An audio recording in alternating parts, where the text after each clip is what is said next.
Assalamualaikum warahmatullahi taala wabarakatuh dan salam sejahtera kepada semua anak-anak di rumah. Apa kabar?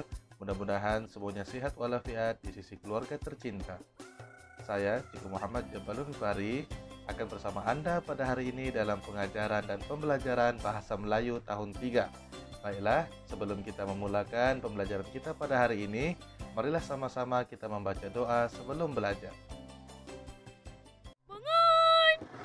Selamat pagi, cikgu. Selamat pagi, cikgu.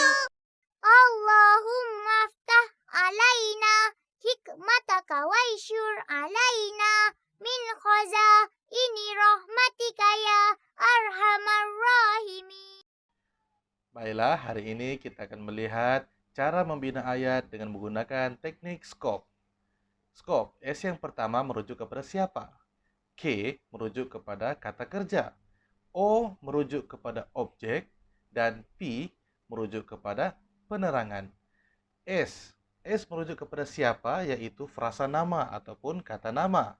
Seterusnya K ialah kata kerja, yaitu perbuatan. Manakala O ialah objek selepas kata kerja. Manakala P ialah penerangan. Penerangan boleh jadi di mana ataupun bagaimana. Baiklah, jom kita lihat contoh berikutnya. Baiklah, sekarang kita lihat bagaimana cara untuk menyusun dan membina ayat dengan menggunakan teknik skop.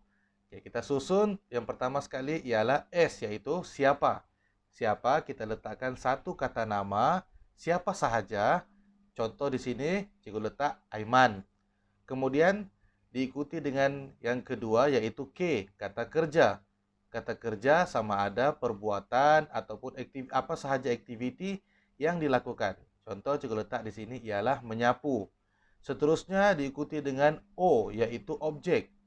Oke, cikgu letak di sini contohnya sampah. Manakala seterusnya yang terakhir sekali yaitu P, yaitu penerangan. Penerangan. Cikgu letak di sini di makmal, yaitu tempat.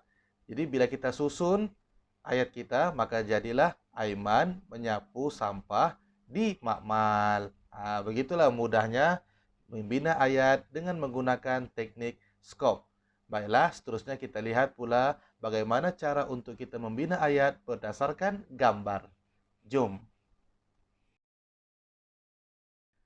Baiklah, sini cikgu sertakan sebuah gambar, yaitu aktiviti berkelah di tepi pantai. Baiklah, sebelum kita membina ayat dengan berdasarkan gambar, pertama sekali yang perlu kita lakukan ialah kita teliti, kita perhatikan gambar tersebut. Oke?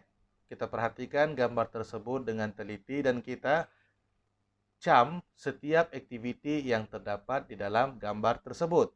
Kemudian kita akan bulatkan satu persatu aktiviti yang terdapat di dalam gambar tersebut. Contohnya seperti berikut. Oke, kita akan bulatkan setiap aktiviti yang terdapat dalam gambar dan kita labelkan nombor-nombor bagi setiap aktiviti yang telah kita bulatkan untuk memudahkan kita membina ayat. Baiklah, setelah kita bulatkan dan kita letakkan nombor pada setiap aktiviti yang telah kita bulatkan, proses seterusnya ialah untuk kita membina ayat dengan menggunakan teknik skop. Jom kita lihat contoh. Baiklah, sekarang mari kita lihat contoh ayat berdasarkan aktiviti yang telah dibulatkan. Pertama, Encik Azmi sedang duduk sambil membaca surat khabar di bawah sebatang pokok kelapa. Yang kedua, Puan Suri sedang menghidangkan makanan di atas sehelai tikar. Yang ketiga, Azmi menggalas pelampung sambil berlari ke arah laut. Yang keempat, Aina sedang tekun membina istana pasir.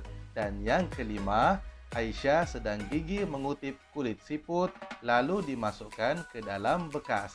Baiklah, kelima-lima ayat ini kita bina dengan menggunakan teknik skop berdasarkan aktiviti yang telah kita bulatkan sebentar tadi. Begitulah cara-caranya kita membina ayat berdasarkan gambar. Baiklah, begitulah tadi cara-cara membina ayat mudah berdasarkan gambar dengan menggunakan teknik skop. Mudah-mudahan anak-anak di rumah dapat memahami teknik yang Cikgu ajar sebentar tadi. Baiklah, kita jumpa lagi pada sesi pembelajaran yang akan datang bersama saya, Cikgu Muhammad Jabalun Fari. Assalamualaikum dan jumpa lagi.